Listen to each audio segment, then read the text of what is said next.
السلام عليكم ورحمة الله تعالى وبركاته. مرحبا بكم معنا من جديد في قناتي فنون الطبخ مع نوال. في هذا الفيديو ان شاء الله تعالى غادي نشوفوا مع بعض طريقة تحضير كيك بالفول السوداني او بالكاوكاو مع قهوة سريعة الذوبان. كيجي رائع. كنتمنى انكم تجربوه وتردوا عليا الخبر، فانا غنتسنى تعليقاتكم. فهذا الكيك ممكن انكم تعتمدوه ككيك يومي لانه سهل اقتصادي والمذاق ديالو رائع وريحته انا متاكده انها غادا تحمقكم. فكنتمنى انكم تجربوه وتردوا عليا الخبر. فغادي نحتاجو فيه ان شاء الله تعالى 3 ديال البيضات يكونوا من الحجم الكبير. غادي نحتاج معاه 12 معلقه ديال السكر، ما يعادل 250 غرام ديال السكر الخشن. غادي نحتاج معاه كاس ديال الزيت ديال العنبه، ما يعادل 15 سنتيلتر. كاس ديال الحليب في درجه حراره المطبخ، ما يعادل 15 سنتيلتر. غنحتاج واحد القرصه ديال الملح، معلقه صغيره ديال قهوه سريعه الذوبان، 2 اكياس ديال الخميره الحلويات من فئه 7 غرام في كل كيس. وغادي نحتاجو 100 غرام ديال الكاوكاو اولا الفول السوداني اللي صهدناه غير واحد شويه في الفران بالقشره ديالته وطحناه على هذا الشكل. وغادي نحتاج هنا 8 المعالق حتى ل 9 المعالق كبار ديال الدقيق، ما يعادل 200 حتى ل 225 غرام ديال الدقيق على حسب حجم البيض. فاحنا مع غنضيفوا فيه الكاوكاو لانه حتى هو غيدير عامل ديال انه غادي يجمع العجينه بحال الدقيق، فما خصناش نكثروا الدقيق. غنضيفوا الكاوكاو هو الاول، عاد باش غادي نضيفوا الدقيق ونشوفوا شحال غادي تهز لينا.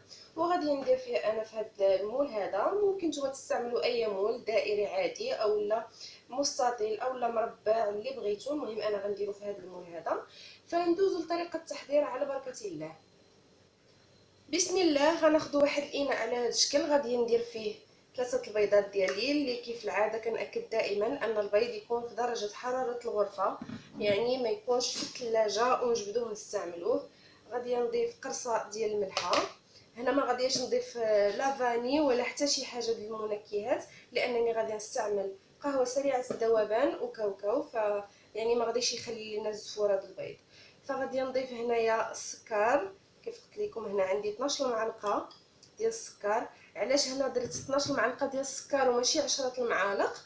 علاش؟ لان عندنا هنايا الكاوكاو وعندنا قهوه سريعه الذوبان، يعني غتعطينا المروره، فخاصنا نزيدو السكر زياده. انا هنايا غادي نطرب هاد البيض مع السكر كيف كندير دائما. اللي بغى يستعمل الطراب الكهربائي يقدر يستعملو، لكن هنا ما بحاجتناش اننا نطلعوه، غير نذوبوا هاد السكر ونكملوا باقي المراحل.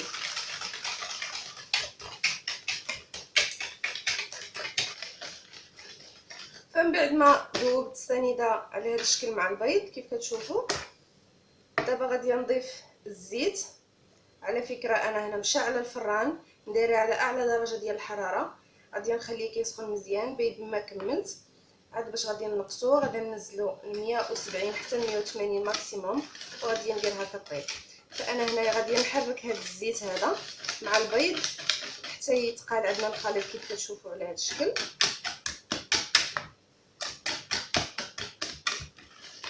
هنا اللي بغى يستعمل الزبده يستعمل تقريبا كاس الا ربع، ما يستعملش كاس ديال الزيت، يستعمل كاس الا ربع ويذوبو ويخليها حتى يكمل الخليط ديال الكيكه، يعني يضيف الحليب والدقيق والخميره وكل شيء ويدير الزبده في اخر مرحله. يعني يضيف الزبده ويكب الخليط في المول ويدخلها الطيب، ماشي بحال ملي كنستعملوا الزيت كنضيفوا الزيت دابا مع البيض. الزبده لا، العكس، كنضيفوا الزبده حتى الاخر ديال الخليط، يعني حتى كنجمعوه نضيفوا له الدقيق والخميره وكل شيء، عاد باش كنضيفوا الزبده ونحاولوا اننا ندخلوها في الخليط عاد باش نكبوه في المول وندخلوها الطيب. فعلى هذا الشكل من بعد ما دخل الزيت غادي نضيف نسكافيه اولا قهوه سريعه الذوبان اي نوع عندكم. غادي ندمجها.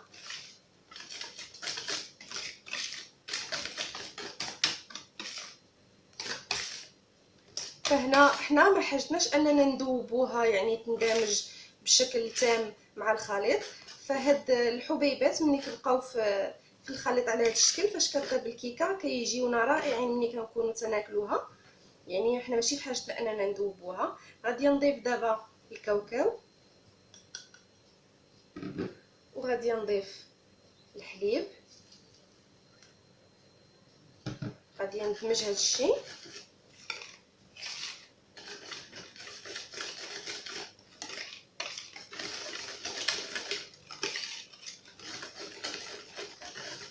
وغنبدا نضيف في الدقيق معلقه بمعلقه حتى نشوف شحال غادا تهز ليا. غنبدا بسم الله. المعلقه الاولى،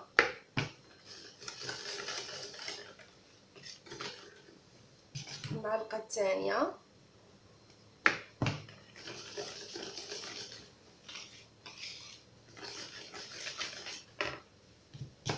المعلقه الثالثه. فهنا كيف كتشوفوا ملي تنقول معلقه يعني هذا القياس، يعني ماشي معلقه ممسوحه، لا، ملي كنهزوا الدقيق بحال هكا يبقى لينا هذا الشكل. هذا هو القياس ديال المعلقه ملي تنقول انا معلقه. الرابعه،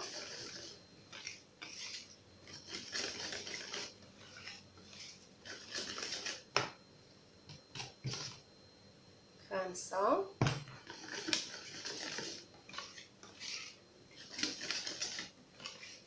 هنا عاود حسب النوعيه ديال الدقيق الثاني واش كيشرب او لا ما كيشربش. ستة، سبعة،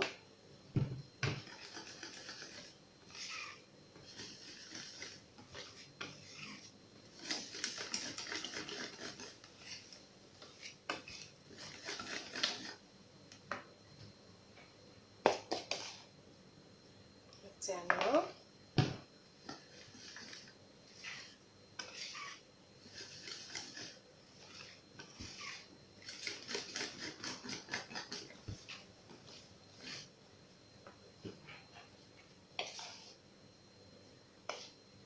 التاسعة،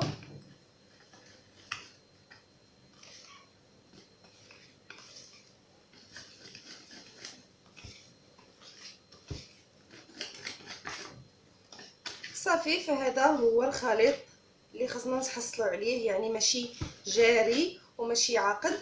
ما تنساوش اننا دايرين فيه الكاوكاو، فهو غيزيد يشرب. يعني الا خليتو هذا الخليط غير واحد 2 حتى 3 ديال الدقائق زايدين غتلقاو الخليط بدا كيشرب. هنا انا درت دقيق زياده، يعني ماشي غير 9 المعالق، درت هنا تقريبا 10 المعالق باش نشوف شحال غادا تهز ليا.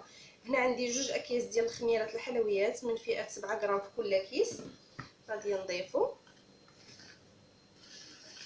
هانتوما كيف كتشوفوا، فهو غير علين ما كنت كنهضر لدابا ها هو الخليط تقال. فغادي ندمج هاد الخميره اللي ضفت مزيان. فمن بعد ما دمجت الخميره مزيان مع الدقيق على هذا الشكل كيف كتشوفوا، فهو غادي وكيزيد كيعقاد. هانتوما دابا غادي نصبو في هذا المول اللي من بعد ما حطيته في شي طاوه على هذا الشكل. كيف سبق لي قلت لكم تقدروا تستعملوا اي مول بغيتو، فانا بما انني مستعمله هذا المول ديال السيليكون فانا ماشي في حاجتي انني ندهنو.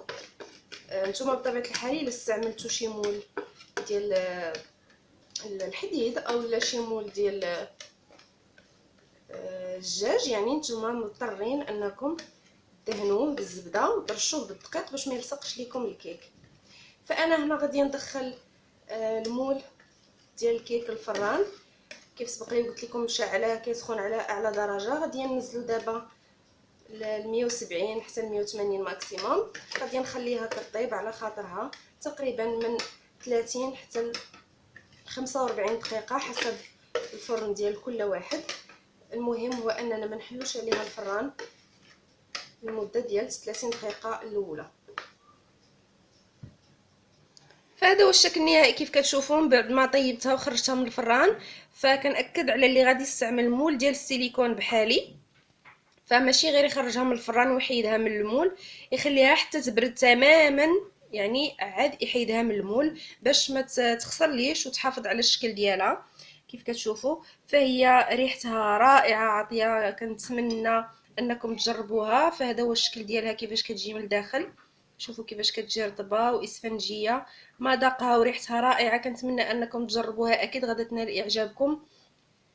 فإلى عجبكم الفيديو ضغطوا على جيم بارطاجيوه مع الاصدقاء والعائلات، ابوناو في لاشين ديالي باش يبقى ديما يوصلكم الجديد. والسلام عليكم ورحمة الله تعالى وبركاته.